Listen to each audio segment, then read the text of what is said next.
ang mga kwento ng pag-ibig, kwento ng buhay at kwento ng pag-asa dito sa Barangay Love Stories. Love Stories.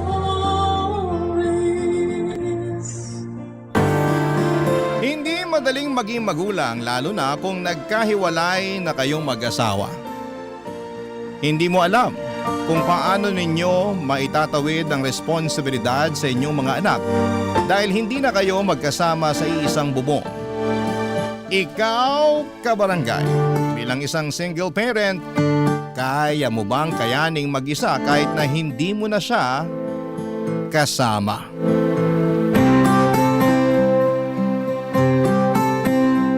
Dear Papa Dudut, ako nga pala si Audrey, 35 years old. Nagkaroon ako ng partner for 15 years. Si Phil, kaedad ko lang din siya. Nabiyayaan kami ng isang anak mula noong nagkaroon kami ng anak ay naisip naming magpakasal na. Kaya lang, napansin namin papadudot na lagi kaming humahanap ng dahilan para huwag planuhin lagi ang kasal namin. Hindi namin alam kung ano ba ang problema kasi ang tagal na rin naman naming magkarelasyon. Kasal na lang talaga ang magbibigay ng formality sa lahat. Pero ang palaging pag-iwas namin sa pagpaplano sa kasal namin ay siyang magbubukas ng aming mga mata sa katotohanan. Isang araw, nag-usap kami biglaan. Ayaw na naming ituloy pa ang relasyon namin. Nag-agree kaming pareho na sapat na ang 15 years na relasyon namin. Walang samaan ng loob. Maginhawa naming tinanggap na hindi na namin pwedeng ipagpatuloy pa ang relasyon namin. Ang nagulat nga ay yung mga kamag-anak at kaibigan namin at nakita kasi nila na halos wala kaming pagtatalong dalawa. Almost perfect na nga raw ang relasyon namin. Walang gulo o kahit na anong issue. Hindi naman namin may paliwanag sa kanila ang nararamdaman lang namin na ayaw na namin sa isa't isa. Alam naming dedepensahan nila yon at sasabihin pwede pang maremedyohan. Pero kasi alam namin dalawa ni Phil na tapos na talaga ang lahat sa amin. At kailangan na lang naming maging magulang sa 6-month-old baby na si Luna. Sa kanya na namin ibubuhos lahat ng pagmamahal na meron kami sa puso namin. Kaya naman kahit mahirap na hiwalay na kami at hindi kami magkasama sa iisang bahay ni Phil, sinigurado naming maibibigay namin lahat ng needs ni Luna sa pamamagitan ng co-parenting, Papa Dudut.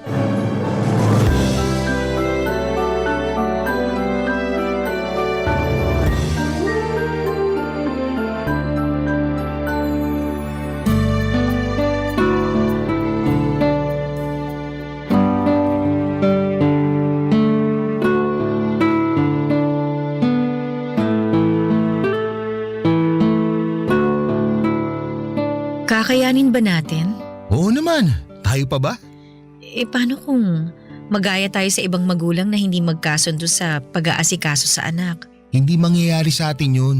Magtiwala ka sa atin. Ngayon mo lang sinasabi yan kasi nagsisimula pa lang tayo.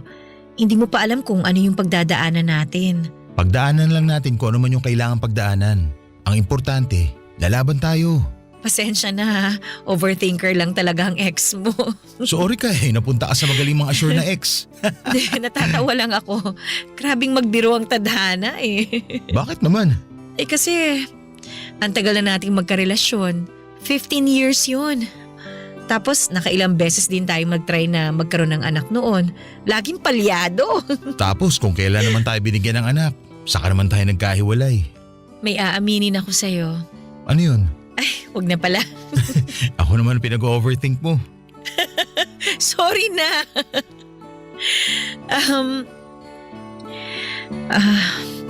Muntik ko nang ipalaglag si Baby Luna nung nalaman kong nakabuo na tayo. Ano? Kasi naman, pasira na yung relasyon natin noon. Ang gulo na. Kahit hindi natin aminin, ramdam ko nun yung distansya sa pagitan natin. Kaya parang ang hirap ng kalagayan ko. Nag-overthink ako. Ako rin may aaminin. Ano ba to? Para naman tayong nag-open forum. Ang usapan lang naman dapat ngayon kung paano ang co-parenting natin. Mas maganda maging open na tayo sa nakaraan natin. Para alam na natin kung paano natin pakikisama ng isa't isa sa mga susunod na araw. Ano ba nga aminin mo? 1 buwan bago natin malaman na buntis ka, doon ko naramdaman na ayoko na sa relasyon natin. Bakit naman naisip mo pa rin na magpakasal tayo? Kasi magkakaanak na tayo noon. Yun naman ang dapat gawin sa sitwasyon natin noon, hindi ba? Pero ikaw naman tong panayang iwas sa usapang kasal after. Nahalata mo pala. Kaya ba ikaw na rin yung kusa nagsabi sa akin na huwag tayo magpakasal? Oo, kasi kilala na kita. 15 years ba naman tayo magkasama sa iisang bubong? Ayoko namang ipilit ang sarili ko kung hindi mo na ako gusto. Pero kung hindi mo naramdaman na umaayaw na ako, gusto mo pa rin bang makasal tayo? Bakit tumatawa ka lang dyan? Kasi naisip ko, wala na rin pala namang point na pag-usapan pa ang past. Baka kung ano pang masabi natin at magkasakitan pa tayo, di ba? Sabagay. Sige, wag na lang natin pag-usapan. Tapos na rin naman yon. Ang mahalaga, andito tayo para sa anak natin. Kaya mula ngayon hanggang sa mga susunod na araw, wala nang dapat pag-usapan kundi ang co-parenting sa anak natin, ha? Opo, boss. Masusunod yan. Ay, teka, maghahanda lang ako ng merienda natin. Baka abutin tayo hanggang mamaya sa pag-uusap para sa anak natin Mukhang magiging madugong usapan natin tungkol sa anak natin At least hindi madugong usapan sa past.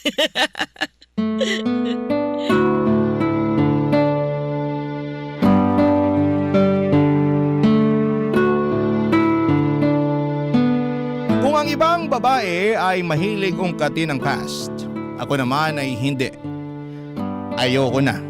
Sa totoo lang ay ganon ako noon at gusto kong pag-usapan namin ni Phil lagi ang nakaraan. Ayoko may gusot pa kami sa past para naman maging smooth lang ang present namin.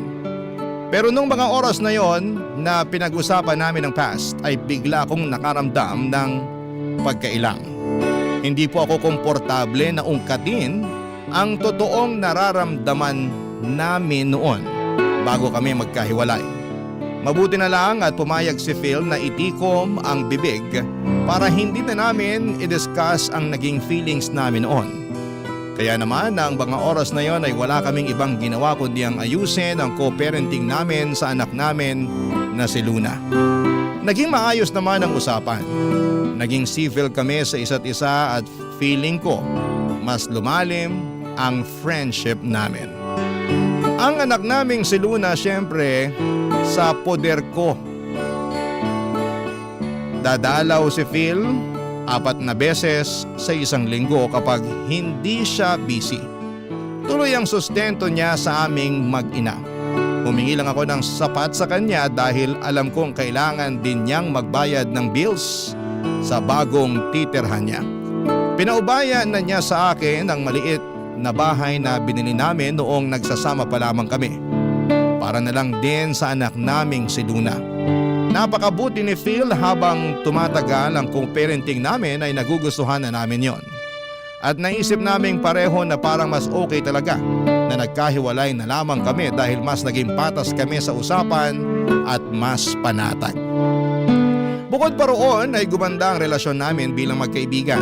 Yun naman ang hindi namin pwedeng tanggalin sa aming dalawa. Ang maging magkaibigan. Pero kung tanggap na namin ang sitwasyon namin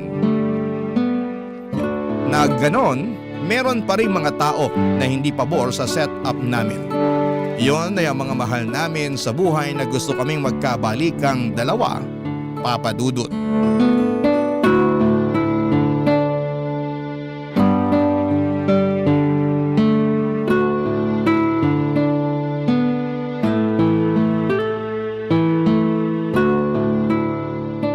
Sorry kung nalate ako ng dating Hindi ko inasahan na magdadagdag pa yung boss namin ng trabaho Okay lang yun. Sabi ko naman sa'yo okay lang kung hindi ka muna makadalaw ngayon Bawing-bawi ka naman ng mga nakaraan. Hindi pwede. Napag-usapan na natin to. Pagdalaw na nga lang ang gagawin ko, hindi ko pa magawa. Ayos nga lang. Baka naman maumay na ang anak mo sa'yo sa kakadalaw. Ayoko no. Mabuti ngayon pa lang mamemorize niya na yung mukha ko. Saka palagi ko namimiss ang anak natin. Kahit hindi ko schedule ng pagdalaw sa kanya, namimiss ko siya. Ganito pala feeling ng isang magulang, no? Ako nga rin eh. Partida ha, magkasama na kami sa bahay buong araw. Pero kapag lalabas ako, pababantay ko kay mama si Luna.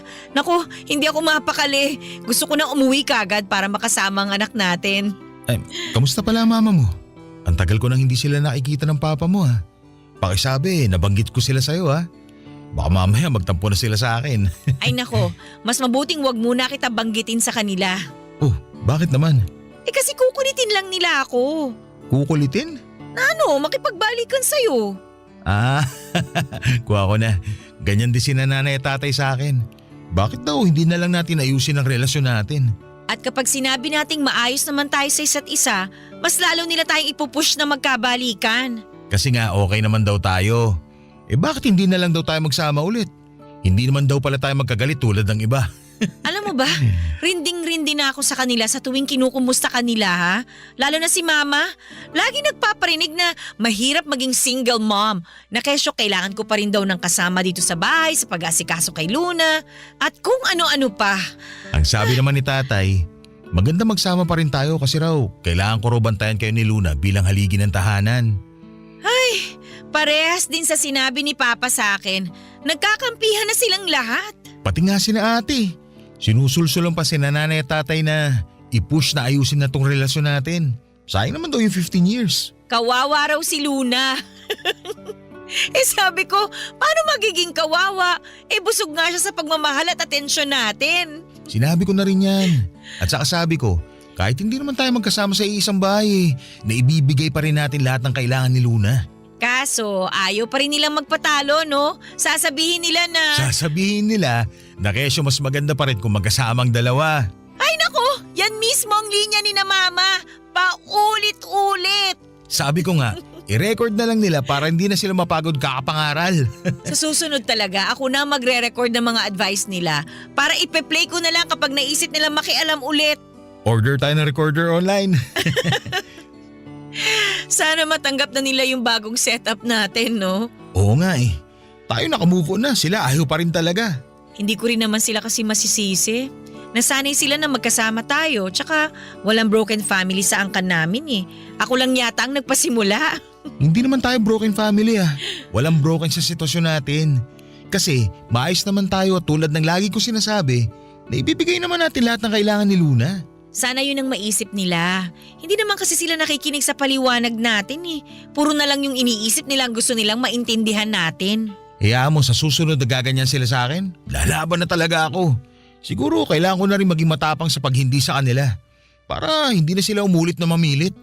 Sasabihin ko sa kanila ng paulit-ulit na hindi na kita mahal. Ako rin!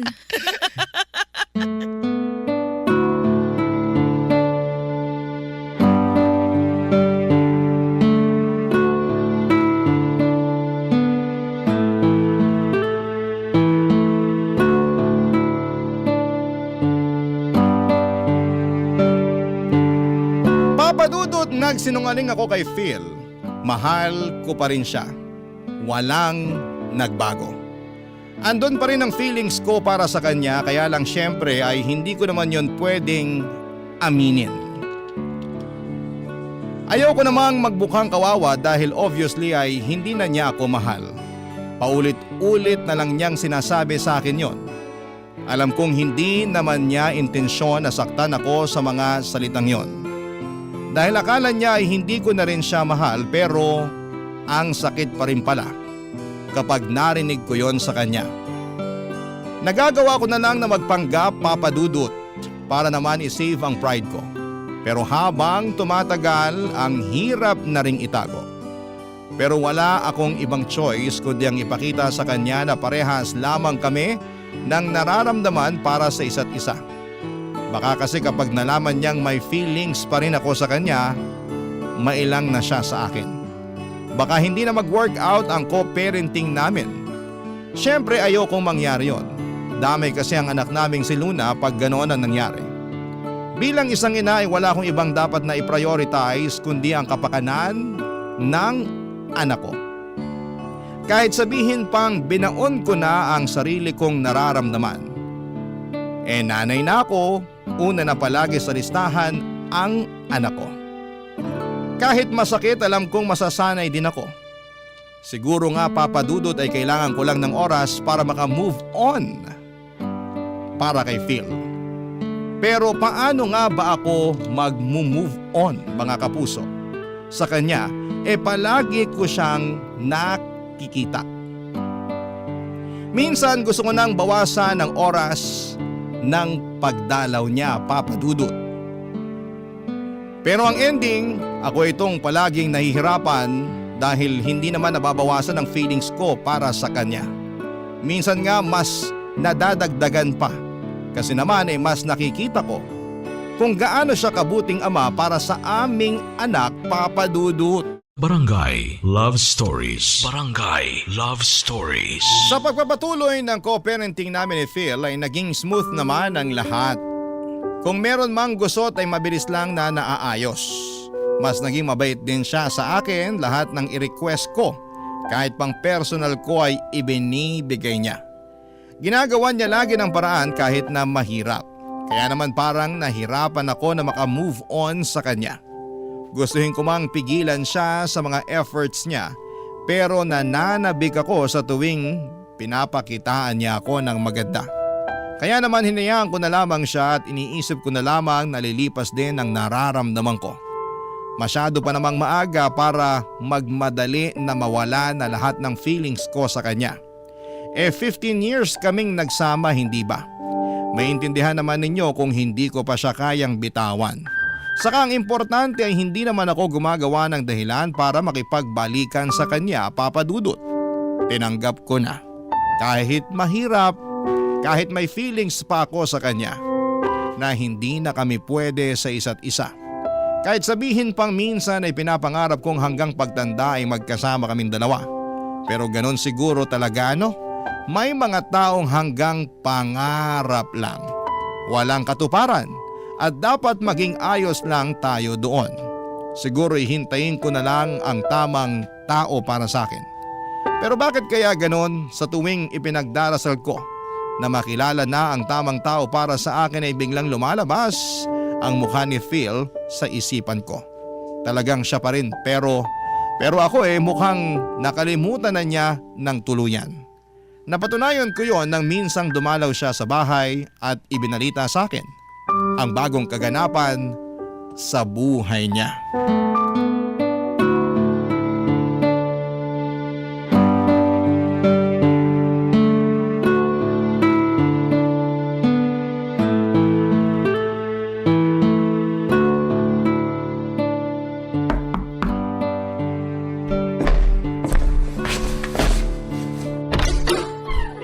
Oh, bakit ngayon ka lang? Pasensya na. Pasok ka na.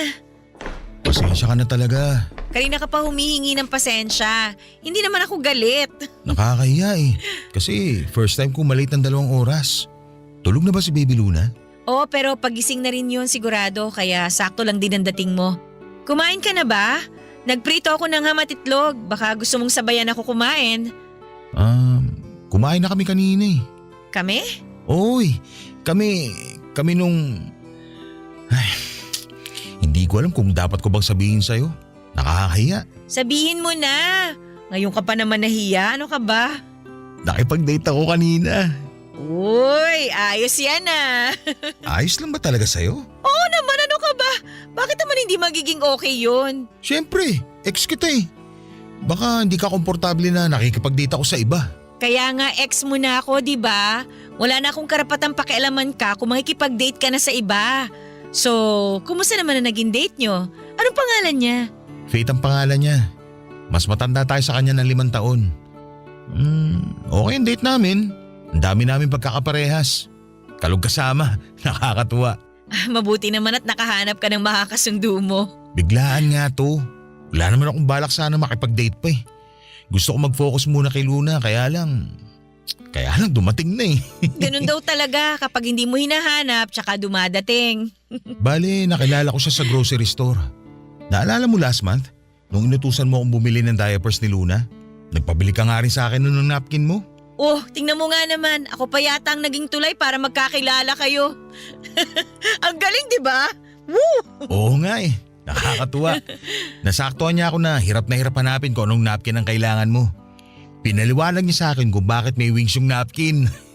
Saka siya rin mismo nagturo ng magandang feminine wash para sa'yo. Kaya next week na mag-grocery ako, isasabay ko na yun para mabili ko yung sa'yo. Salamat ka mo kay Faith dahil bigla ako nagkaroon ng regalong feminine wash galing sa'yo. Nakakatuwa siya. Simple mga bagay lang din ang nagpapasaya sa kanya. Parang ikaw. Parang ako? Oo. Medyo naalala nga kita nung kasama ko siya. Halos parehas kayo ng ugali. Siguro talagang mga katulad mo ang trip ko sa babae. Pero Phil, Ano yun? wag mo na ako masyado ibida kay Faith sa next na date ninyo. Para naman hindi siya mailang. Ayaw naming mga babae ng ganun, no? Feeling namin na ikukumpara kami sa mga ex. Feeling namin, hirap pa rin kayo makamove on sa mga ex nyo kapag ganun. Sus, hindi niya na kailangan mag-worry, no? Kasi ako, nakamove on na ako sa'yo. 100% pa nga. Wow, maganda yan ha. Fully healed ka na sa akin. Matagal na. Kaya nga, ang lakas lang din ng loob ko na magkagusto kay Faith. Kasi kampante na ako na wala nang atrasan ng paliligaw ko sa kanya. Gusto ko na talaga siya eh. Gustong gusto. Para akong tinusok ng ilang daang pirasong karayom sa sinabi ni Phil, Papa Dudut. Bakit naman kailangang ganon pa ang sabihin niya? Nasaktan ako roon ha? Hindi ko lang pinahalata kasi pinagtakpan ako ng pride ko. Nakangiti ako sa buong pag-uusap namin kahit ngalay na ako noon. Wala akong pakialam kasi naman ay kailangan kong magpanggap na masaya ako para sa kanya. Kahit sa totoo lang ay para na akong inaapakan ng ilang daang libong elepante. Ang OA ng pagkakadescribe ko, hindi ba? Pero ganon kasakit marinig na yung taong mahal mo ay iba na palang gusto. Lalo na noong sinabi ni Phil na 100% na siyang nakamove on sa akin. Grabe yon. Halos ilang araw ding umikot-ikot sa utak ko ang mga salita niyang yon. Gustuhin ko mang mag-change topic ng mga oras na yon, pero hindi ko magawa. Paano ba naman kasi ay laging naililiko ni Phil ang usapan at papunta kay Faith yon?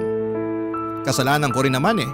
Sinabi ko kay Phil na okay lang na magkwento siya sa akin tungkol kay Faith at sa ligawan nilang dalawa. Hindi ko naman kasi inakala na magiging ganon ka-insensitive si Phil para bulgaran pa niyang sabihin sa akin lahat ng detalye sa date nila ni Faith. Nakakabwisit at nakakaselos pakinggan kung paano niya ibida kung gaano kaganda at kabait si Faith. Nakaramdam ako ng insecurity pero syempre hindi ko naman pwedeng ipakita yon sa kanya. At ang masakit pa, sa pagdaan pa ng mga araw ay nabawasan ang pagdalaw ni Phil sa amin ni Luna. At kapag dadalaw naman siya, paniguradong may bago na naman siyang kwento sa mga date nila ni Faith. Nakakarindi na. Pero kailangan kong panindigan ang sinabi kong masaya ako para sa bagong love life niya. Kahit na halos maiyak na ako sa selos dahil sa mga sweet na kwento niya tungkol kay Faith, Papa Dudut.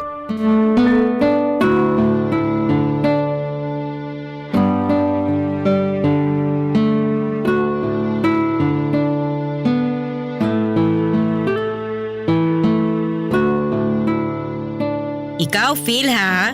Bakit? Tanggalin mo nga yung ngiti sa labi mo. Nakita mo na nga seryoso at galit ako eh. Sorry na. Ang happy ko lang kasi ngayon. Unang mansa rin namin bukas ni Faith. At alam mo ba, marami na akong plano para bukas. O teka, di ba sasamahan mo ako para sa check-up ni Baby Luna bukas? Ha? Bukas na ba yun?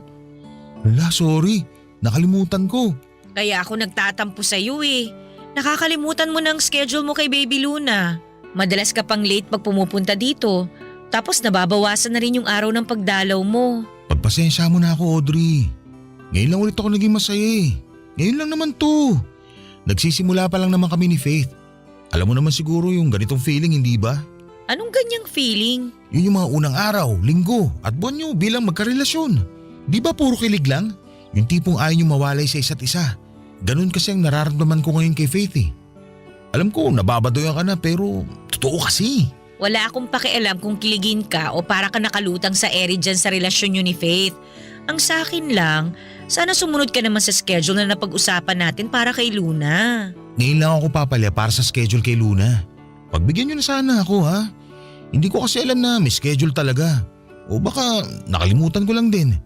Masyado kasi ako nag-e-enjoy magplano ng first monthsary date namin ni Faith. Unawain mo naman ako, please. Ay nako, Please, Audrey. Please. babawi ka sa susunod ha. Oo naman. Bawat kasalanan at pagkukulang ko sa inyo ni Luna, doble ang ibabalik kong bawi. Promise yun. Oo na, ang hirap mo palang ma-in love. Masyado kang OA. Uy, huwag ka nga. Ganito ka rin naman noon ah. Kailan naman? Nung tayo. Nung tayo. Hindi mo na ba talaga maalala yung unang buwan ng relasyon natin? Kahit yung pakiramdaman lang? Medyo. Naiintriga ako ah. Ano yung naalala mo sa atin? Kung paano ka umeffort sa first monthsary natin? Sige nga. Anong ginawa ko sa first monthsary natin ha? Nag-camp tayo sa Rizal. Tapos hinanda mo lahat ng paborito kong pagkain. Diregaluhan mo rin ako ng mga pangarap kong bilhin na libro. Alam mo hindi ko afford no ng mga librong yun pero pinag-ipunan mo para mabigay lang sa akin. Kala ko nakalimutan mo na eh. Eh paano ko ba makakalimutan yun? Ikaw itong unang lalaki na nagtrato sa akin ng tama. Pinakita mo na pwede pala akong itrato parang prinsesa. Prinsesa ka naman talaga noon. Noon lang? Kasi reyna ka na ngayon. Ikaw ang nanay ng anak ko eh. Yan! Yang ganyang banat mo ako nakuha nun eh. Hari ka ng pangbobola. Ang dali ko tuloy na bilog. Hindi kita binola noon. Lahat ng sinabi ko sa'yo, totoo. Lahat yun galing dito sa puso ko ha. Nung sinabi mo na gusto mo yung sungki-sungki kong ngipin, totoo ba yun? O plastic ka lang? Totoo yun ha. Sa mga hapon, cute ang ganyang ngipin. Tsaka bumagay sa dimples mo. Nung sinabi mong cute ang mataba kong pisngi, totoo ba yun? Yan nga ang favorite ko rin sa'yo. Kasi mukha kang malambot na marshmallow lalo kapag nakangiti. Sabayan pa ng sungki mong ngipin. Bata mong tignan. Mukha kang Gen Z. Eh yung sinabi mo nung Audrey, wait lang ha. Emergency. Nagpapasundo si Faith. Okay lang bang umalis na muna ako ngayon? Babawi na lang ako sa susunod. Ilista mo na lang to ha. Sorry ha. Aalis na muna ako. Oh, sige. Lilista ko to ha. Utang mo sa amin to ni Baby Luna. Opo, babawi ako. Bye! Bye! Hindi ko na napigilang umiyak noon pagkalabas ni Phil ng pintuan. Hindi ko na kinaya papadudot ang sakit. Ang sakit palang pag-usapan yung masasayang moments ninyong dalawa. Pero alam mong hanggang doon na lamang yon at hindi na madudugtungan pa. Ang lungkot na maalala yung masasayang alaala ninyong dalawa at ang weird, hindi ba? Dapat kapag masaya, ang alaala ay masaya rin ang pakiramdam mo, hindi ba? Pero bakit kabaligtaran noon ang nararamdaman ko? Halos isang oras akong walang tigil sa pag-iyak. Kung hindi ko lang nararamdaman na nagising na pala si Baby Luna ay hindi pa sana ako titigil sa kakaatungan. Sinikap kong ituon ang atensyon ko sa pag-aalaga kay Luna. Pero lumipad ang isipan ko papunta sa nakaraan namin ng tatay niya. Lalo na noong mga unang buwan ng relasyon namin. Totoong masaya ang mga unang buwan ng relasyon ninyo. Para lang kayong nakalutang sa ere. Lahat maganda. Lahat masaya. Lahat nakakakilig. Mapapangiti ako saglit kapag inaalala ko yun. Pero agad na sisilay ang lungkot dahil bigla akong babalik sa realidad kung saan ay hindi na kami magkasama ni Phil. Hindi na namin pwedeng madugtungan ang masayang nakaraan. Dahil si Phil, bumuo na ng masasayang memories kasama si Faith. Ang babaeng pinalit niya sa akin. Ang babaeng bagong nagpapasaya sa kanya. Nagpapakilig. Nagmamahal. Ano bang laban ko sa kanya? Ako ang nasa nakaraan ni Phil. Barangay Love Stories. Barangay Love Stories. Araw-araw ay para akong dinudurog sa tuwing nagkakaroon ako ng update kina Phil at Faith. Isang parusa na makita sila noon sa Facebook na sobrang sweet. Dati naman kasi ako yung kasama niya sa mga post niya. Pero noong naging sila ni Faith ay nawala na ako bigla sa eksena. Dinilit na rin ni Phil ang mga pictures namin. Actually, ako ang nagsuggest para hindi magselos si Faith. Pero noong time na sinuggest ko yon ay nagsiselos lang kasi ako. Nadala ako ng emosyon ko. Ayokong i-delete niya ang pictures namin, gusto ko lang namang tanggihan niya ako para ma-feel ko na may halaga ako sa kanya. Pero ang bilis niyang sumunod. Nag-agree siya na baka magselo si Faith kapag nakita niya ang lumang mga pictures namin. Samantala si Baby Luna na lang ang natira sa Facebook ni Phil. Nakakainis. Pero kasalanan ko naman dahil ako pa nagsabi at nagpresenta na burahin niya ang mga pictures ko. Ang hirap naman talagang maging babae. Sino bang makakaunawa ng sitwasyon at hormones namin? Sa pagdaan ng mga araw ay pinapagalitan ko na ang sarili ko kung bakit hirap pa rin akong makalimot kay Phil. Ayos na nga rin sa akin kung 2 o 1 beses na lamang siya sa isang linggo kung dumalaw. Paano mo naman kasi naiisip ko lamang na makakatulong sa paglimot ko sa kanya kung bibihira ko siyang makikita. Kaya kapag nagpapaalam si Phil sa akin na hindi muna makakadalaw ay oo agad ang sagot ko sa kanya. Pero sa deep inside, nami-miss ko siya papadudot. At dahil doon ay mas lalo akong nagkikrave para sa kanya. Mas lalo akong nahihirapang makamove on sa kanya papadudot.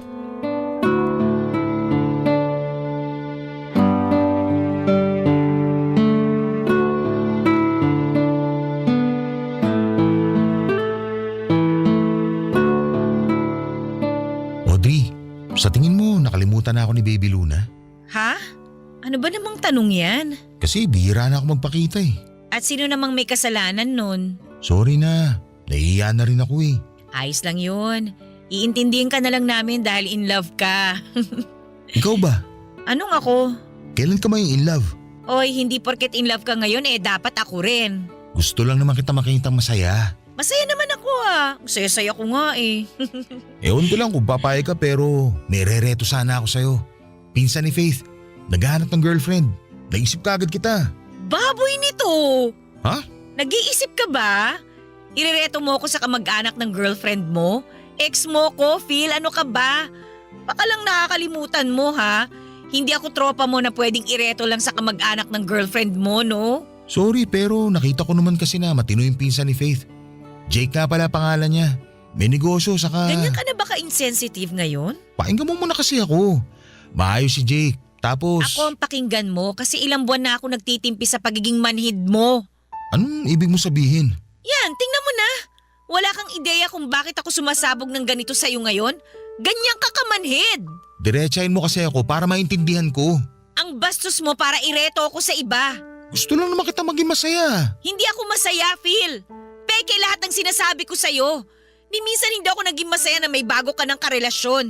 Hindi ako natutuwa at mas lalong hindi ako kinikilig sa tuwing nagkukwento ka sa akin tungkol sa mga date niyo ni Faith. Ha? Akala ko ba? Akala ko rin Akala ko kaya kong maging masaya para sa'yo. Gusto ko naman talaga Kasi naniniwala ako na kapag masaya ang tatay ng anak ko, aapaw yun at maaambunan mo si Luna. Oo, at nagagawa mo yun sa anak natin. Pero hindi naman ako maambunan kahit konting saya. Phil, masakit pa rin. Pinaplastic ko ng sarili ko. Ilang buwan na. Ayoko na ng ganito. Mahal mo pa rin ba ako, Audrey? Hindi ko alam. Oo, siguro. Baka. Gusto ko ng klarong sagot. At kung klarong oo, anong gagawin mo? Ititigil ko na ang relasyon namin ni Faith. Gagawin mo yon para sa akin?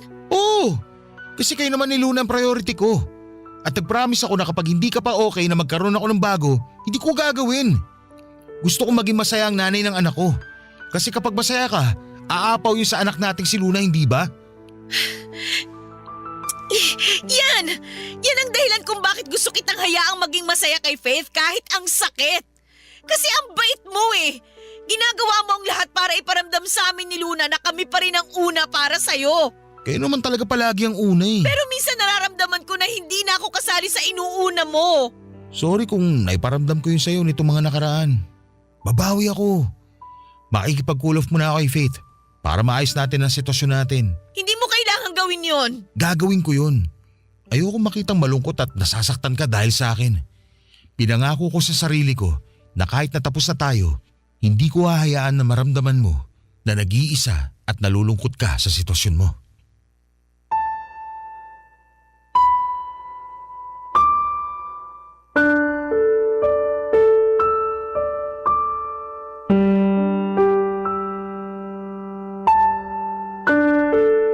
Papadudot na iyak ako sa sinabi ni Phil. Naramdaman ko ang sincerity sa mga sinabi niya. Kilala ko siya, 15 years kaming nagsama. Niyakap ko siya at nagpasalamat. Doon ay biglang gumaan ang pakiramdam ko. Yun lang naman pala ang kailangan ko, assurance. Assurance na kahit meron na siyang bago hindi pa rin niya kami pababayaan ni Luna. Kaya naman doon lumuwag ang pakiramdam ko at nasabi ko na sa kanya na ituloy na ang relasyon niya with Faith. Walang halong kaplastikan yon.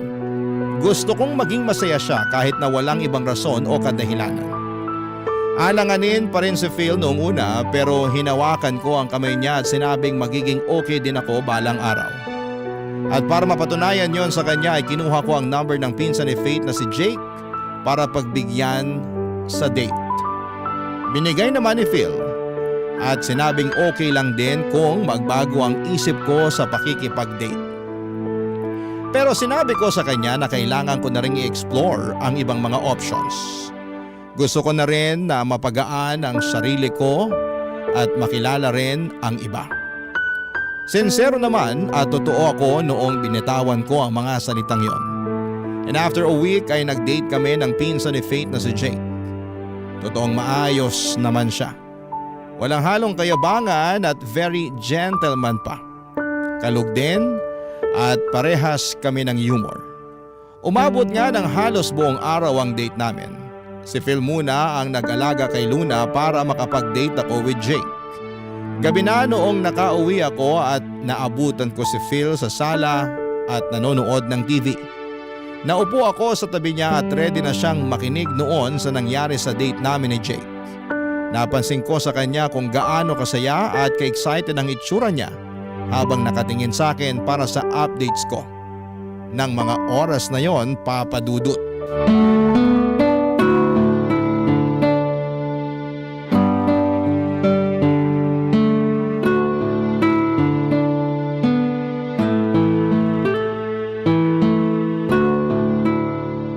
So ano, kumusta? Ayos pala si Jake, no? Hindi mayabang, gentleman, funny. Sabi ko naman sa'yo hindi naman katareretuhan ng basta-basta lang, no? Gusto ko yung maaalagaan ka na talaga. Ayoko magpaalaga sa kanya Anong ibig mo sabihin? Walang next date para sa amin. Ha? Akala ko ba ayos si Jake para sa'yo? Ano ba talaga? Ang gulo niyo talaga mga babae, no? Ayos naman talaga siya. Pero hindi ko maramdaman yung gusto kong maramdaman Walang spark. Ginudge mo naman kasi kaagad. Baka kailangan na second date. Baka doon naman magkaroon ng spark. Doon ka na makukuryente. Ay nako, kilala ko ang sarili ko. Kapag una pa lang walang spark, wala na talaga. Ekis. Nakaramdam ka ba ng spark sa akin nung una pa lang? Tatagal ba tayo ng 15 years kung wala? Ay, sorry. Bakit ka naman nagsusorry? Kasi napundi ko yata yung spark sa puso mo. Ang corny mo ha. Hindi mo kasalanan kung hindi ko pa na-feel yung spark kay Jake. Baka sa next na ida-date ko, hindi ko alam. Ayokong pilitin. Basta mararamdaman ko yon. Ayoko magmadali. Sigurado ka bang okay ka lang? Ayan ka na naman Nag-worry ka na naman sa akin. Hindi na nakakatuwa yan ha. Feeling ko tuloy kawawa ako. Hindi ka naman nagmukhang kawawa sa akin, no? Gusto ko lang din talagang makitang happy ka na. Kasi ako happy na ako At happy din ako for you. Yung happiness ko, darating din yun. Huwag dapat pilitin. Ikaw nga, biglang dumating si Faith sa buhay mo nang hindi inaasahan, di ba? Ganon din sa akin, sigurado yun. Sana dumating na kaagad yung para sa'yo. Dumating na si Baby Luna sa akin, siya yung para sa akin. Alam mo naman ang ibig ko sabihin. Oo nga, alam ko na yan. Pero habang wala pa, si Baby Luna muna ang para sa akin. Sa kanya ko palang ulit naramdaman yung spark Hayaan mo, kapag may dumating, sasabihin ko kagad sa'yo. Abang lang tayo ng spark, baka maramdaman ko rin sa grocery store. Audrey. O ano na naman? Sana alam mo na minahal talaga kita. Sobra. Ano na namang kadramahan yan? Gusto ko lang ipaalala sa'yo. Nakaramdam din ako ng spark sa'yo. Alam ko naman yun. O siya, sige na, umuwi ka na para makapagpahinga ka na rin. Alam ko, pinagod ka ni Baby Luna. Tsaka kailangan ko na rin maglinis dito. Ayoko ng storbo. Okay. Kung may kailangan ka, i-message mo lang ako ha. Magre-reply ka agad ako. Sige, ingat ka ha. Okay? Audrey, Bakit? Ano yun? sorry talaga kung hindi tayo umubra ha. Okay lang yun. Ano ka ba? Hindi man tayo magkatuluyan sa buhay na to. Baka sa susunod na buhay, pwede na. Eddie, see you na lang sa next life. See you.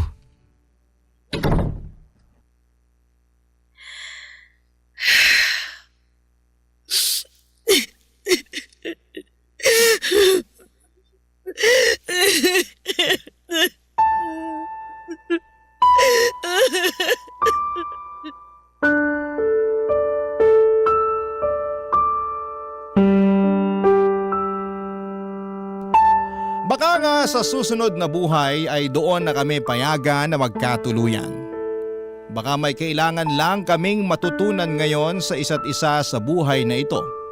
Kaya kami pinagtagpo pero hindi pinunta sa dulo.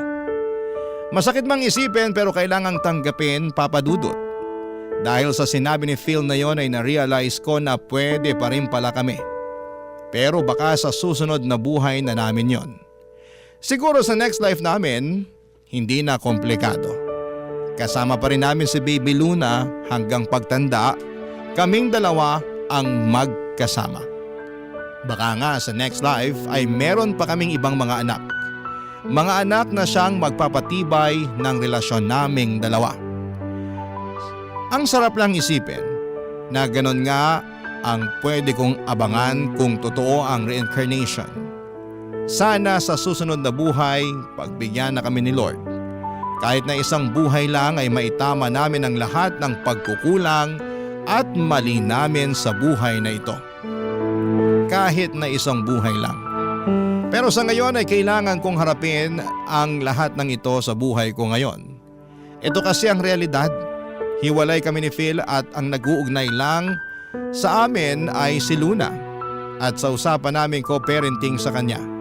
Sa buhay na ito ay kailangan lang siguro naming tanggapin na ito ang role namin sa mundo. Maayos naman kami, kahit masakit, siguro balang araw ay mawawala rin yung lungkot na nafe-feel ko. Kasi siguro balang araw ay makikilala ko ang tamang tao para sa akin sa lifetime na ito. Hindi ko pa man siya nakikilala pero ramdam ko na kaagad na magiging masaya ako para sa kanya. At magagawa ko nang makalimutan lahat ng gabi na umiiyak ako dahil sa hiwalayan namin ni Phil. Balang araw, darating din siya. Darating kapag hindi na kailangang hanapin. Maraming salamat po sa pagbasa ng aking liham. Sana ay nakakuha kayo ng inspirasyon at ng lakas para ipagpatuloy pa ang buhay.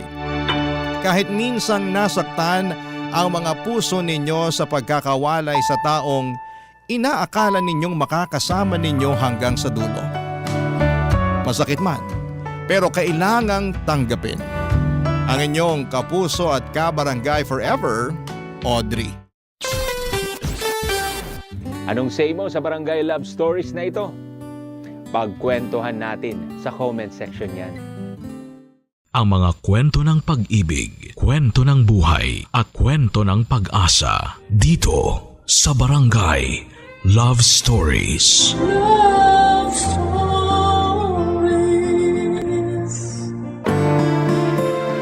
May mga pagmamahal sa mundo na bigay todo. Yun bang maraming beses kang magbigay ng pagkakataon na magpatawad? Hindi yun masama lalo na kung ang ating ulo ay hindi naman ito masisira.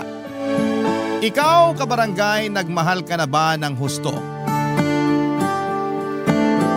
Dear Papa Dudut, sobra rin ba kayong magpahalaga ng pagkakaibigan?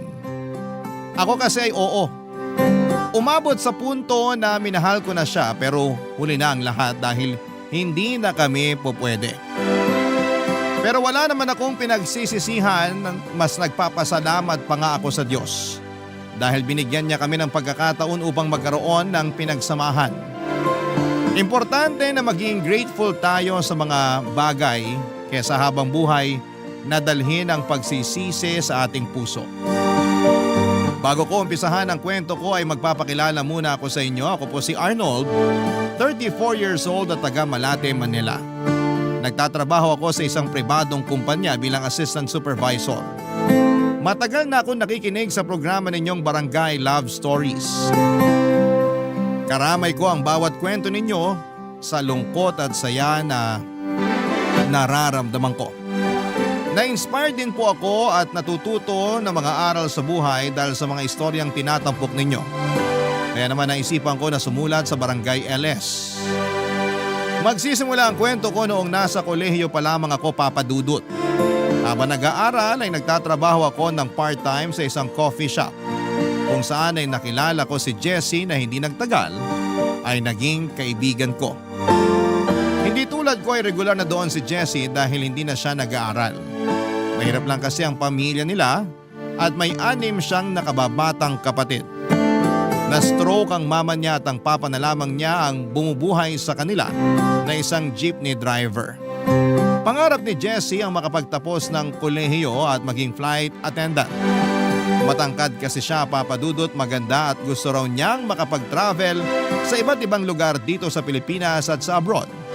Pero hindi na yon natupad nung napilitan siyang magtrabaho para makatulong sa pamilya nila, Papa Dudut.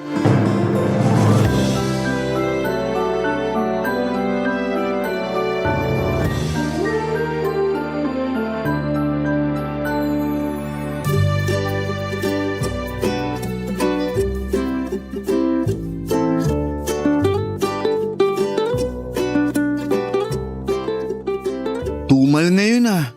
Kanina pa walang customer. Dapat ganitong oras dagsana mga tao. Ganun talaga. Di lahat ng araw mabenta tayo. Meron talaga yung ganito, walang katao-tao. Wala na ngang katao-tao, pati boses mo wala rin kabuhay-buhay. Malungkot kasi ako. May nangyari ba? Meron. Ayoko nga sana mag-duty pero di naman pwede. Pwede kang magkwento sa akin para kahit paano gumaan naman yung loob mo. Ay, di nyo na kasi ako kinakausap eh. Ha? Sino? Sino pa ba? E di yung kinukwento ko sa'yo nung nakaraan. Yung lalaki na nakilala ko sa clan. Yun ba? Akala ko di na kayo nag-uusap nun. Sabi mo pa nga nakakatamad siyang kausapin, di ba? Oo, nung una. Pero mali pala ako. Buti na lang nireplyan ko pa rin yung text niya. Binigyan ko ng chance na makilala siya ng husto. Pero sabi mo hindi ka na niya kinakausap, di ba? Oo. Kailan pa? Nagsimula nung isang araw tapos hanggang ngayon. Tinadtad ko na nga siya ng text eh. Sinubukan ko ring tawagan pero cannot be reached naman. Hindi ko naman alam kung anong rason kasi okay naman kami tuwing nag-uusap kami. Yung totoo, in love na nga ata ako sa kanya eh. Patay tayo dyan. Baka naman naramdaman niyang in love ka na sa kanya kaya di na siya nagparamdam. Ganun ba yun? Minsan, oo. Siya kaya yung una nagsabi sa akin na gusto niya ako. Tapos sabi ko di pa ako ready ulit makipagrelasyon kasi nga kakabreak ko pa lang si ex-boyfriend ko. Nakwento ko yun sa'yo ah. Oo, iyak ka pa nga ng iyak sa akin nun. Ang pangit ko ba ng mga oras na yun? Hindi naman, sakto lang. Grabe ka naman sa akin. Kaibigan ba talaga kita?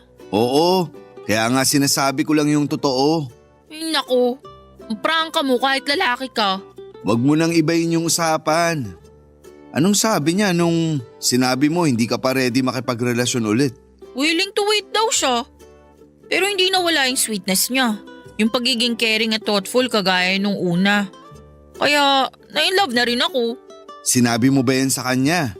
Sasabihin ko pa lang sana kaso hindi na nagre-reply eh. Tapos hindi ko na matawagan number niya. Palagay mo, may nangyari kayang masama sa kanya? Hindi ko alam pero palagay ko niloko ka lang niya. Hindi totoo na in love siya sa'yo. Talaga? Bakit naman niya gagawin yun wala naman siyang mapapala sa akin? Hindi ko alam pero malay mo, ginawa ka lang niyang pampalipas oras. Tapos nung nagsawa na siya, di ka na niya nireplyan. Nagkita na ba kayo? Hindi pa. 2 linggo pa lang naman kami nag-uusap eh. 2 linggo pa lang naman pala. Makaka-move on ka rin doon. Paano? Mahal ko na nga siya. OA man kung tutuusin pero kahit na sandali pa lang kami nag-uusap at hindi naging kami, broken hearted na ako. Hirap sa'yo, dali mo magtiwala sa mga lalaking nakaka-text mo. Mabait kasi sila sa akin at alam mo naman type ko, 'di ba? Sweet, caring, thoughtful. Kaya lang kayong mga lalaki talaga sa una lang kayo magaling eh. Oh, wag mong latin. Okay, sige. Pwera sa'yo. Saka sa mga tatay natin. Pero yung iba, ganun na lahat. Ay, pakiramdam ko tuloy. Magkakasakit ako kasi broken hearted ako. Kung totoong mahal ka niya at kung para kayo sa isa't isa, babalik yun. Pag hindi, hayaan mo na lang siya. Sana nga ganun lang kadali yun.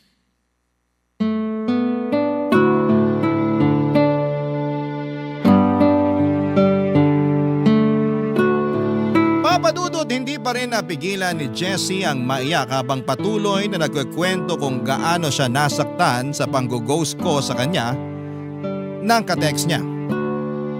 Sa totoo lang ay hindi yon ang unang beses na umiyak siya dahil sa isang lalaki. Maraming beses na at ako na lang yung naaawa sa kanya, Papadudot. Ewan ko ba kung bakit hindi pa rin madala-dala ang kaibigan ko o sadyang malas lang siya sa mga lalaking kinakausap niya at nagiging boyfriend. Pero siguro ay wala naman talagang malas sa pag-ibig. Maling tao lang yung minamahal niya. Kaya nga nasasaktan ako kapag nakikita ko siyang broken-hearted. Hindi niya deserve na tratuhin ang masama ng mga lalaking nakarelasyon o nakausap niya. Sa kabilang banda ay hindi ko rin mapigilang mainis kay Jessie dahil sa mga padalos-dalos niyang desisyon. Lalong-lalo na sa pag-ibig. Madalas kahit na hindi pa siya tuluyang naghihilom ay sinusubukan na niyang makipagmabutihan sa kausap niya. Tapos ay maling tao na naman ang makikilala niya. Kaya nauuwi na naman yon sa pagkabigo ng puso niya. Ewan ko ba sa kaibigan kong yon. Lagi kong sinasabi sa kanya na ang hilig kasi niyang magmadali kaya madalas siyang nagkakamali. Pero alam ko naman na choice niya pa rin yon at sarili pa rin niya ang masusunod kahit na sandamakmak ng payo ang sinabi ko sa kanya. Kaya nga pagkaraan lamang ng 3 linggo simula nang ma-broken hearted si Jessie na lamang kong meron na naman siyang kausap na lalaki. Tapos pagkalipas ng 1 buwan, meron siyang pinagtapat sa akin, Papadudot.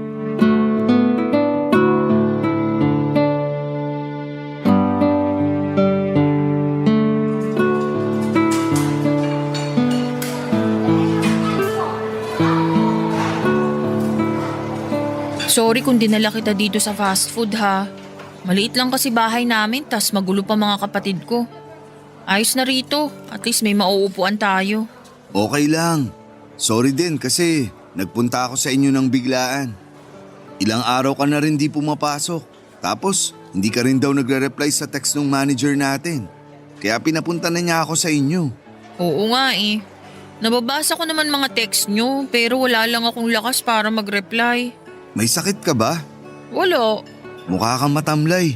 Gusto mo, hatid na kita sa inyo? Huwag muna. Dito na muna tayo. Ano bang nangyayari sa'yo? Nag-aalala na tuloy ako. May sasabihin ako pero huwag kang magugulat ah. Depende sa sasabihin mo. Ano ba yun? Buntis ako. Ano? Kaya hindi ako nakakapasok sa trabaho kasi naduduwal ako. Lalo sa umaga. Tapos nahihilo rin ako. Feeling ko di ko kakayanin mag-duty. Kaso di ko naman masabi sa manager natin. Natatakot tuloy ako na baka tanggalin na lang niya ako eh. Kaya nga niya ako pinapunta para alamin yung kondisyon mo. Saka di naman yun basta-basta nagtatanggal. Mabait yun. Sana nga. Sana di niya ako tanggalin. Ay, natatakot kasi ako. Hindi ko alam kung paano sasabihin tong kondisyon ko.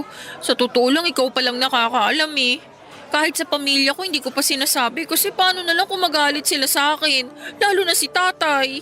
Sa pagkakakilala ko sa tatay mo, di naman siya ganung tao. Mahinahon siya, mabait, saka masipag na padre de pamilya. Oo, pero baka madismaya siya sa akin. Nangako ko sa kanya na hindi muna ako magkakaanak kasi tutulungan ko pa siya sa pagtatrabaho para sa pamilya namin. Nasa tamang edad ka naman na. Sa kakarapatan nila ng mama mo na malaman yung totoo. Sa una, nakakatakot. Pero hindi mo naman maitatago ng matagal yung pagbubuntis mo. Mabuti mong gawin, sabihin mo sa tatay ng baby mo na kausapin mga magulang mo. Humingi kayo ng sorry kung nadismayan nyo man sila. Tapos, mangako kayo na itataguyod nyo yung anak nyo. Nagagawin nyo lahat kahit na mahirap magpalaki ng bata. Sana nga ganun lang kadali yun. Kaso, problema ko yung tatay ng anak ko. Nung nalaman ko kasing buntis ako, sinabi ko sa kanya. Pero tinanggi niya na siya raw ang ama. Sira ulo ba siya? Hoy, huwag ka namang sumigaw. Tingnan mo, pinagtitinginan na tayo. Sorry, hindi ko lang napigilan. Nakakainis kasi. Sira ulo yung nakabuntis sa'yo eh. Sino ba yan? Yun ba yung lalaki nakakausap mo? Oo. Jessie naman. Sinabi ko naman sa'yo na huwag kang basta-basta magtitiwala sa kung sino-sino. Hindi naman siya kung sino-sino. Boyfriend ko na siya. Hindi ko lang nasabi sa'yo pero sinagot ko na siya. Oh, tapos ganyan. Nung nabuntis ka na niya, biglang hindi raw siya ang ama. Oo. Ewan ko ba dun?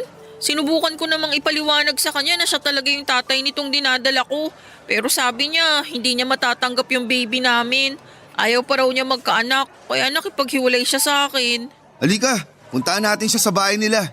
Kaso lang di ko alam kung saan siya nakatira eh. Ano? Arnold naman! Huwag ka sabi sumigaw! Naiiyak na tuloy ako. Sorry ulit, pero nakakagigil lang kasi. Paano hindi mo alam yung bahay nila? Posible ba yun? Boyfriend mo siya? Kasi sabi niya taga-Pasig daw siya. Pero hindi ko naman alam kung saan doon. Isang beses pa lang naman kami nagkita. Tapos may nangyari na sa amin. Sa telepono ko lang binalita sa kanya na buntis ako. Bakit ka naman pumahig na may mangyari sa inyo? Mapilit kasi siya kaya nadala ako. Alam ko naman na kasalanan ko rin kasi nagtiwala ako sa kanya. Akala ko kasi mahal niya ako. Pero tama ka nga. Siraulo siya. Ngayon sinira niya yung buhay ko. Hindi ko talaga alam ang gagawin ko, Arnold. Tulungan mo naman ako. Papa Dudut, galit na galit ako sa tatay ng anak ni Jessie nang malamang kong tinakbuhan nito ang responsibilidad sa kanyang mag-ina. Pero inis na inis din ako kay Jessie dahil hindi na siya natuto sa mga nakaraan niyang pagkabigo sa pag-ibig. Sa kabilang banda ay nanaig pa rin ang awa ko sa kaibigan ko nang umiyak na naman siya sa akin dahil sa mga nangyayari. Para siyang walang kakampi ng mga panahon na yon at ako na lamang ang matatakbuhan niya, Papa Dudut. Kaya nga pinili ko na lamang na kumalma at damayan siya. Pinayuhan ko rin siya ng mga dapat niyang gawin tulad ng pagsasabi ng kondisyon niya sa kanyang pamilya. Sa huli nakumbinsi ko rin si Jessie na magsabi sa tatay niya. Mabuti na lang dahil hindi naman nangyari yung kinakatakutan niyang negatibong pagtanggap ng pamilya niya sa pagbubuntis niya. Kaya naman nakahinga kami ng maluwag. Panatag na rin ako na meron siyang malakas na support system para ipagpatuloy ang kanyang pagbubuntis. Bago pa lang may panganak ni Jessie ang baby niya ay lagi na niyang sinasabi na kukunin niya akong ninong, Papa Dudut. Hindi na ako tumanggi pa. Naalala ko pa ang excitement ko sa pagdating ng inaanak ko, ang magiging baby ni Jessie, Papa Dudut. Barangay Love Stories. Barangay Love Stories. Papa Dudut, halinhinan kami ng kapatid na babae ni Jessie sa pagsama sa kanya para magpa-check up at ipa-ultrasound ng baby niya. Nung lumaki na kasi ang tiyan ni Jessie, hirap na siyang maglakad at kailangang merong umaalalay sa kanya. Kaya kung bakante naman ako ay sinasamahan ko na siya, Papa Dudut. Nagtrabaho pa rin si Jessie sa coffee shop hanggang sa sumapit ang kabuwanan niya. Pero pagkakahera na lamang ang inatupag niya doon para lang may sweldo pa rin siya. Buti na lamang at mabait yung manager namin at ang may-ari ng shop. Dahil sa pagsama-sama ko kay Jessie, sa mga check-up niya ay hindi nawala yung napagkakamalan akong tatay ng baby niya. Bagay na tinatawanan ko na lamang, Papa Dudut. Makalipas nga ang 9 na buwan, isang malusog na batang lalaki na pinangalanan niyang Simon ang isinilang. Papa Dudut, naging malapit ako ng husto sa inaanak ko at masayang masaya ako sa pagdating niya. Pero pagkalipas ng 5 buwan ay nagkaroon ng kinakasama itong si Jessie. Umalis sila sa Fairview at tumira sa Cavite. Simula noon ay nalimitahan na ang aming komunikasyon hanggang sa hindi na nga kami nag-uusap. Inisip ko na lamang na nasa mabuti silang kalagayan ng inaanak ko at sa wakas ay natagpuan na ni Jessie ang lalaking magmamahal sa kanya ng totoo. Lumipas ang 5 taon, graduate na ako ng college at nagtatrabaho na sa isang private company sa Ortigas. Hindi ko pa rin nakakalimutan si Jessie at ang inaanak ko sa kanya. Pero hindi na ako nag-initiate na makipag-usap simula noong napansin kong hindi na rin siya active sa Messenger. Hindi na rin siya nag-reply sa huling text ko noong kinukumusta ko sila ng inaanak ko. Kaya nga laking gulat ko nang isang araw ay nakita ko siya sa opisina namin, Papa Dudut.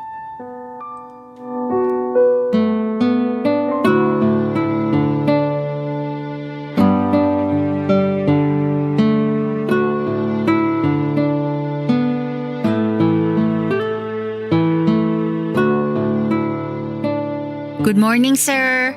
Kokolektahin ko lang po yung basura dito sa cubicle nyo. Jessie? Hala, Arnold! Ako nga. Long time no see! Dito ka na pala nagtatrabaho? Oo. Ikaw din? Oo, kakatanggap lang sa akin nung nakaraan. Tapos kakaumpisa ko lang ngayon. Maglilinis sana ako nitong office nyo kaso nagulat ako kasi may tao na agad. Ang aga mo ah. Oo. Lagi akong maagang pumapasok eh. Pero mas nagulat ako kasi may naglilinis na. Yung dati kasi naming janitress, mas late pa sa pinaka-late naming kasamaan kung pumasok. Kaya siguro hiring kayo. Kumusta ka na? Okay lang naman. Ikaw, kumusta? Okay lang din. Busy lang sa work. Unang trabaho mo to mula nang graduate ka? Oo. Nakakamiss yung coffee shop na pinagtatrabahuhan natin noon. Ay teka, huwag kang magagalit pero matanong ko lang. Malaki sweldo mo rito? Okay naman.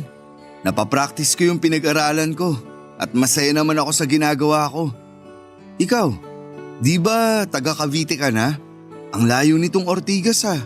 Ay wala na kami sa Cavite.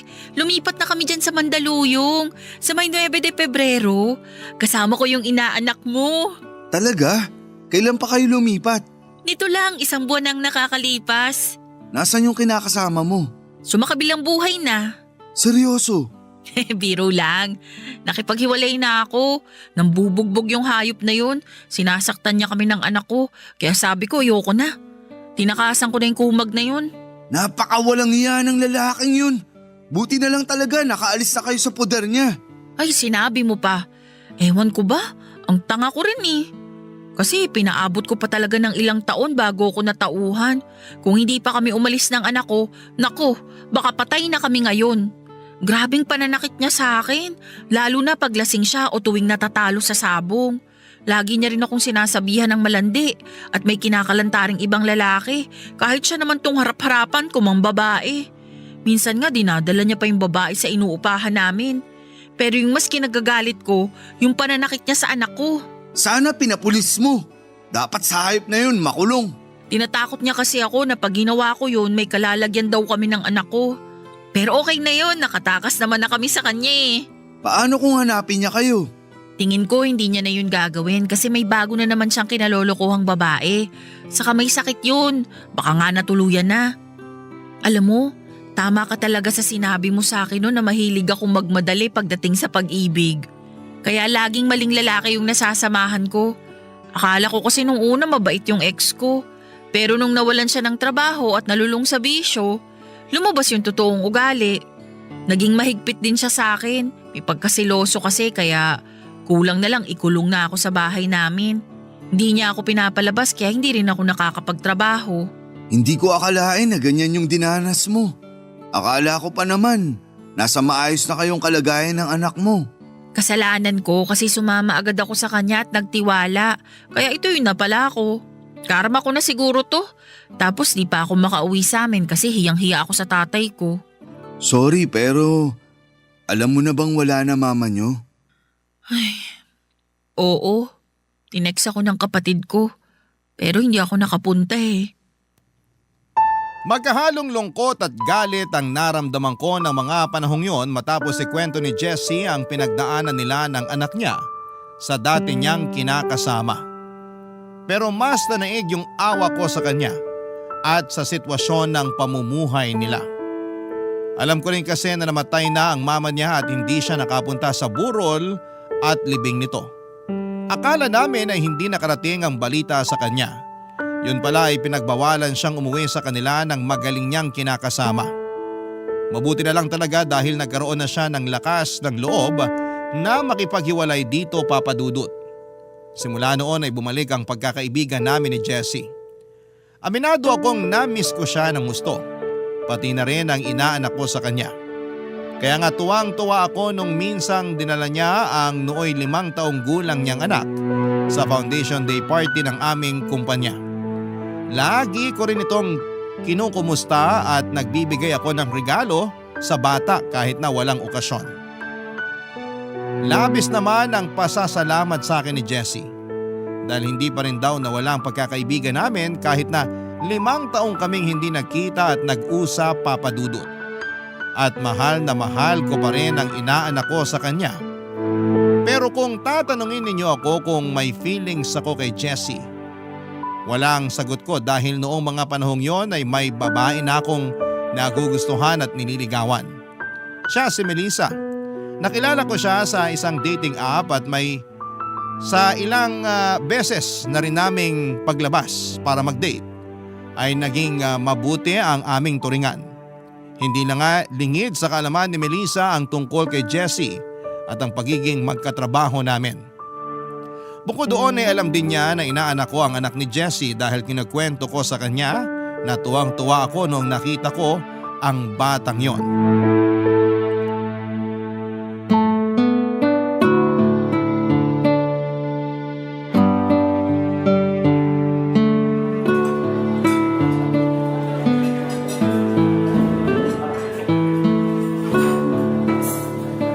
Ganda naman itong restaurant na pinagdalhan mo sa akin. Mukhang sosyal. Recommended ng office mate ko. Masarap daw pagkain dito kahit mahal. Pero baka wala akong pambayad ha. I mean, may pera naman ako rito pero baka kulangin. Dami pa naman nating in-order. Ano ka ba? Huwag mo nang isipin yun. Sagot ko to. Sure ka? Sure na sure ka? Oo nga, sure na sure ako. Kung ganun, pwede pa ba akong magdagdag ng order? Ha? Akala ko yun na lahat ng order mo. Libre mo naman eh, kaya gusto ko sana magdagdag. May nakita kasi akong dessert sa menu, mukhang masarap. Gusto ko sanang tikman. Okay, sure.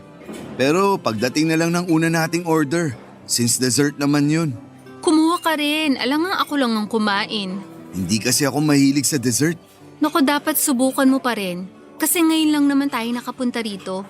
Kaya dapat orderin mo na yung mga bestseller nila. Okay, pero ano bang meron sa mga dessert? Marami. Plano kong orderin tong triple chocolate cake. Ikaw, subukan mo tong tiramisu, tapos patikim ako ha. Sige. Naku, excited na ako. Nasa na nga pala tayo sa pinag-uusapan natin? Dun sa dinala ni Jessie yung anak niya sa foundation day ng company nyo? Oo, ang laki na nga nung inaanak ko. Sobrang bibo at gwapo.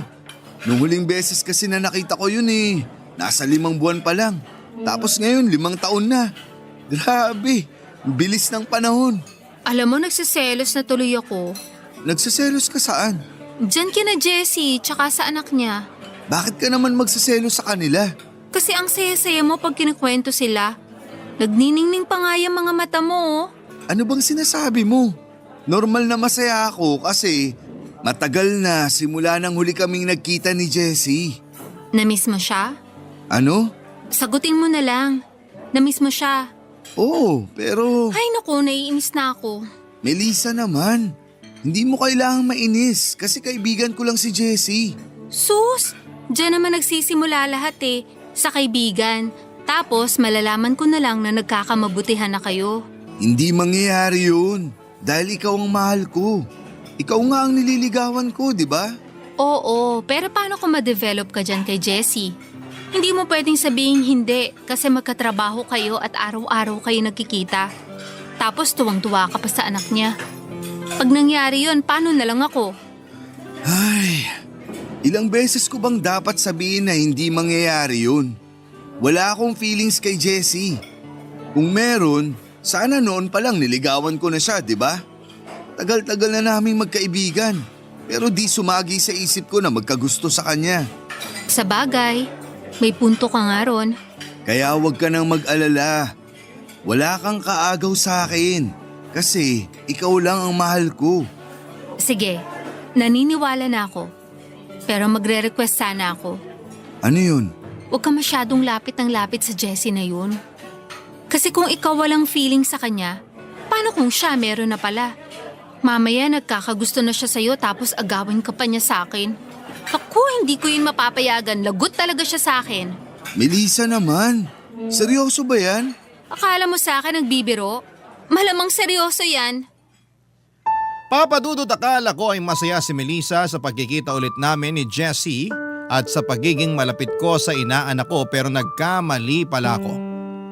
Ayaw ko naman na patuloy na magkalamat ang namumuo naming relasyon. Kaya ako na mismo ang naglimita ng interactions ko kay Jessie. Sinabi ko rin kasi sa kanya ang rason at naiintindihan naman niya.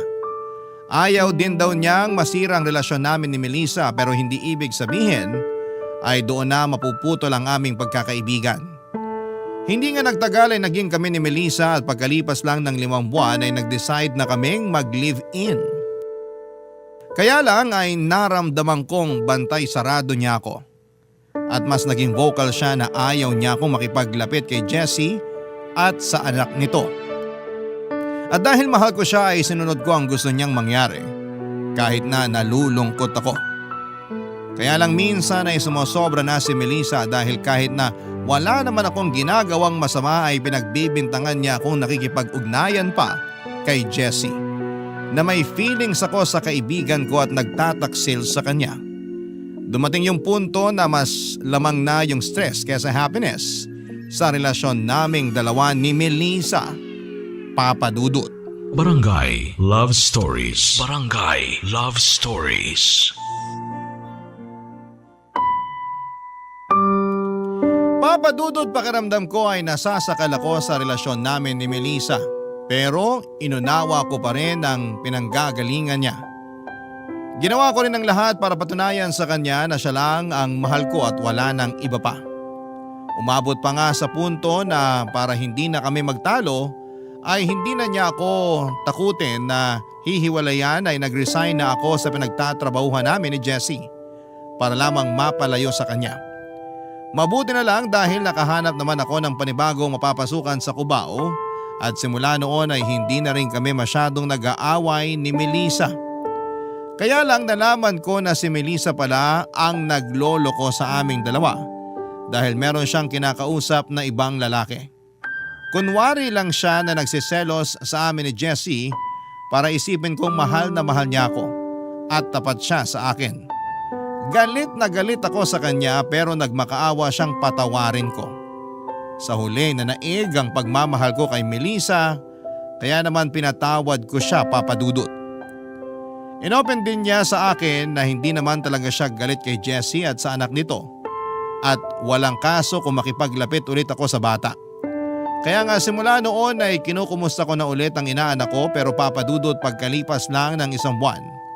Bumalik na naman ang dating ugali ni Melissa kung saan ay pinagseselosan na naman niya itong si Jessie.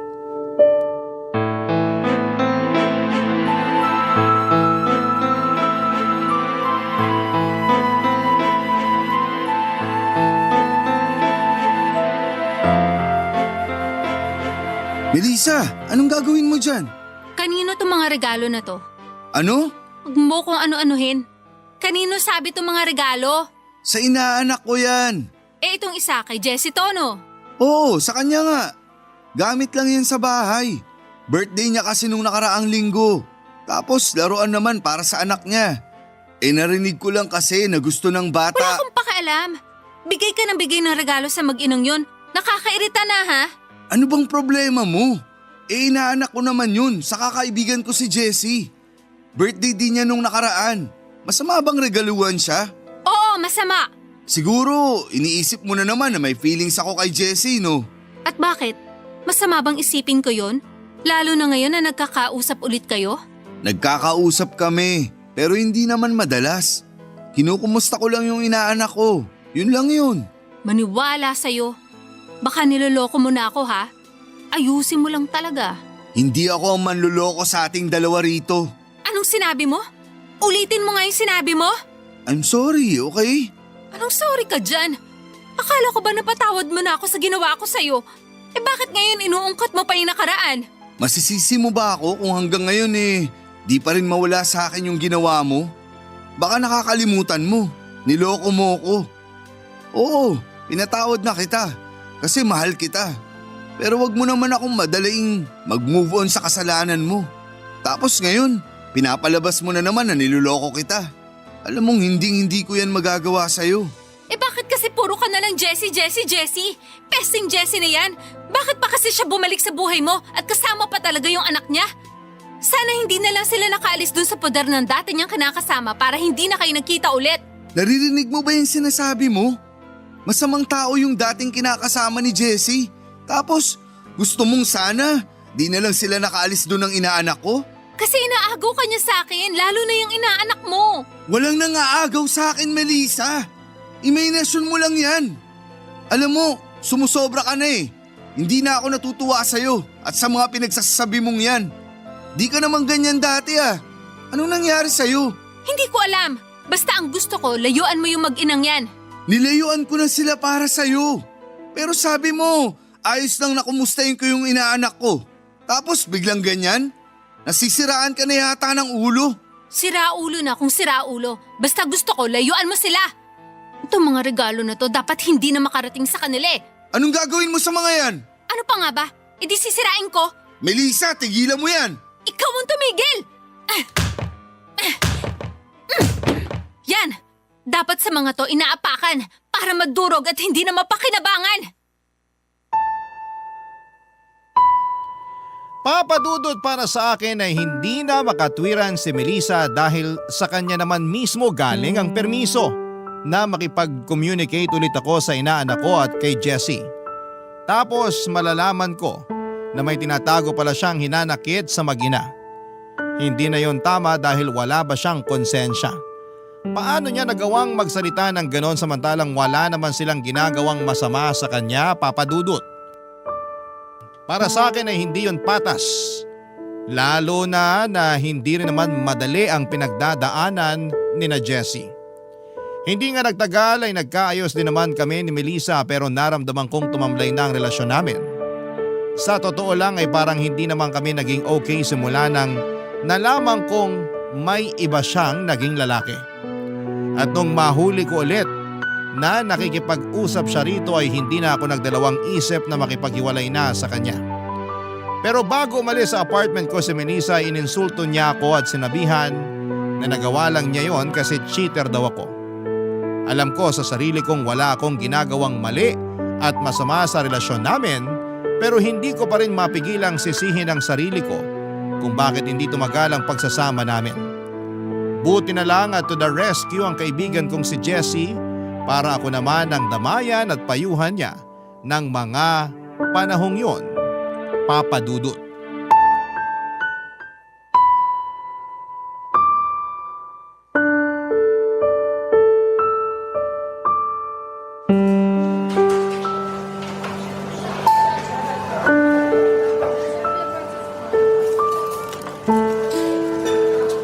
Naalala mo dati, ako yung pinapayuhan at dinadamayan mo kasi broken-hearted ako. Ngayon, nagkapalit na tayo ng sitwasyon. Kaya nga eh. Buti na lang nandyan ka. Kasi wala naman akong mga kaibigan bukod sa'yo. Maliit na bagay lang naman to. Pero nalulungkot talaga ako sa nangyari sa inyo ni Melissa. Akala ko kasi okay na nung hindi na tayo masyadong nag-uusap. Akala ko rin. Pero matagal na pala talagang sira ang relasyon namin. Simula pa lang nung unang beses siyang nagloko. Naiintindihan ko naman siya kung bakit galit siya sa amin ng anak ko.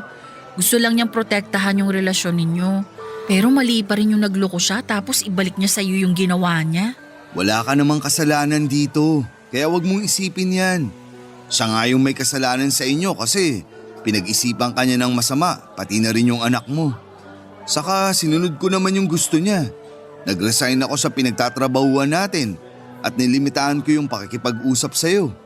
Siyempre, mahal ko siya at gusto kong bigyan siya ng assurance sa relasyon namin. Pero siya naman pala tong may iba. Pasalamat nga siya, pinatawad mo pa siya at binigyan ng second chance. Napatunayan ko tuloy na iba talaga magmahal ang isang Arnold. Ikaw din naman. Hindi lang isa o dalawang beses mo pinatawad yung mga lalaking nakarelasyon mo. Kahit na nung una pa lang, sinabihan na kita na makipaghiwalay na. Nasanay na lang ako at hinayaan ka kasi pag napagod ka, ikaw na lang din kusang bibitaw. Oo, ganyan nga yung nangyari dun sa dati kong kinakasama. Napagod na lang ako't natakot para sa kaligtasan namin ng anak ko. Pero gagarin kasi ako. Masyadong bigay todo pagdating sa pag-ibig. Akala mo mauubusan ng lalaki. Kaya kahit sino na lang papatulan ko. Kahit na hindi ko pa lubusang nakikilala. Ayan tuloy, laging broken hearted ang lola mo. Buti na lang talaga nakilala kita. May karamay ako tagapakinig sa drama ng buhay ko. Baka yan talaga papel ko sa buhay mo. Yung maging tagapakinig mo. Ay, alam mo, makaka-move on ka rin. Sa una masakit. Alam ko yan kasi pinagdaanan ko. Pero makakausad ka rin.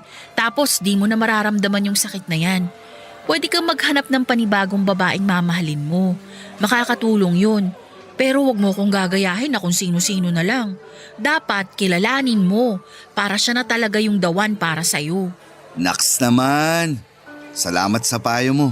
Ayoko lang makita kang nasasaktan at nalulungkot ng ganyan kasi hindi mo yun deserve. Ang bait-bait mong tao at grabe magmahal.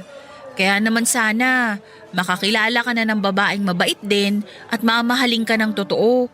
Yung di ka lolokohin katulad ng ginawa sa'yo nung Melissa na yun. Sa ngayon, di mo na maghahanap. Pero di ko naman isasara puso ko. Bahala na. Welcome sa pagiging single! Ay, talaga naman. May pag-welcome pa. Pero thank you. Enjoyin mo yan! Hala, ayos ka lang ba? Oo, nangati lang yung lalamunan ko. Sorry. Oh, ito tubig. Inom ka muna. Salamat. Hindi na ako naniniwala na ayos ka lang. Ang sama ng tunog ng ubo mo. Wala to. Huwag kang mag-alala. Mabuti pa kumain na tayo. Gutom na yung dinosaur sa tiyan ko.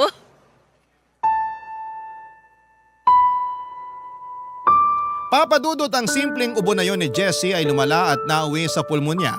Bagay na matagal na pala niyang iniinda. Nalaman ko na lamang yon ng isang araw ay tumawag sa akin ang may-ari ng inuupahan nilang apartment habang natataranta. Kasabay noon ay binalita niya sa akin na sinugod nila si Jessie sa ospital dahil ilang araw na pala itong nilalagnat pero hindi nagsasabi sa kanila. Kabado ako pagpunta sa ospital na kinakaroonan niya pero hindi ko akalain na maaabutan ko siyang nire-revive. Papadudot. Sobrang bilis ng mga pangyayari. Pumanaw si Jessie ng araw na yon at wala akong nagawa para iligtas ang kaibigan ko. Naisip ko na mga oras na yon na kung mas naging mausisa lang sana ako sa sakit niya at pinilit siyang magpatingin sa doktor ay baka naagapan pa namin. Hindi na sana yon lumala pa at di sana ay hindi siya nawala. Iyak ako ng iyak. Kasi iniwan na ako ni Jessie. Iniwan na ako ng kaibigan ko. Pero ang mas kinakalungkot ko ay naulila niya ang anak niya.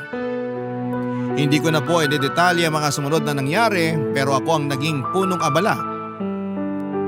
Sa pagpapaalam na nangyari sa pamilya niya, pag-aasikaso ng burol hanggang sa maihatid namin si Jessie sa huling hantungan. Ang sakit-sakit lalo na hindi ko naipagtapat kay Jessie na may nararamdaman ako sa kanya. Sana pala ay mas maaga kong na-realize para nasabi ko kaagad sa kanya ang lahat. Bagaman hindi ako sigurado kung magugustuhan niya ako ng higit pa sa isang kaibigan. Gusto ko pa rin sanang sumugal. Pero hindi pa nagsisimula ang laban ay talo na ako. Sa kasalukuyan ay ako na ang tumatayong guardian ng inaanak ko matapos naming magkasundo ng tatay ni Jessie na ampunin ko na ang bata. Pumayag naman sila basta dadalaw pa rin daw kami sa kanila para makilala sila ng bata. Pinapangako ko kay Jessie noon na alagaan at mamahalin ko ang anak niya. Hindi lang bilang isang ninong kundi bilang isang ama. Maraming salamat po Papa Dudut sakaling mapili po ninyong i-ere ang istorya ng buhay ko at sana kapulutan po ito ng aral at inspirasyon ng mga kabarangay natin. God bless po sa Barangay Love Stories at sa Barangay LS 97.1. Ang inyong forever kapuso at kabarangay, Arnold. Nagustuhan ng iyong napakinggan? Ituloy yan via live stream sa www.gmanetwork.com/radio. Barangay LS 97.1 Forever.